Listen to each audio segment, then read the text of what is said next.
ইফতার পার্টিতে ছেলেরা যা করে যা করে ওইসব ভালো করে সাজা, কারো প্লেটে জানি কোনো চপ টপ কম না পড়ে, ঠিক আছে? এই বন্ধু, কই যাস তুই? কই যাই মানে?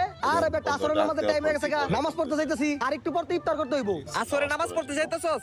বন্ধু আমার তো পড়া দরকার, ইফতারের আয়োজনে সময় পাই নাই, ল আমিও যাইতেছি। কি তুইও নামাজ পড়তে যাবি? তুই মুসলমান? কিরে বন্ধু, তুই এটা কোনো কথা কইলি? তো বেটা আমি মুসলমান না, তুই জানোস না ইফতারের আয়োজন করতাছি না বেটা। ও ভাগ্যিস রমজান মাস আইছে, নাইলে তো আমি জানতামই না তুই যে মুসলমান। অপমান করছে এটা নামাজ পড়তে যেতেছে দেখেন। ওই যে এতক্ষণ পরেও গাইতে হইলো। এ বে আপনারা এত দেরি করছেন কে লিগে? আরে বেটা দুপুর একটা দাওয়াত ছিল তো, খাইতে খাইতে লেট হয়ে গেছে, এই লেগে দেরি হয়ে গেছে।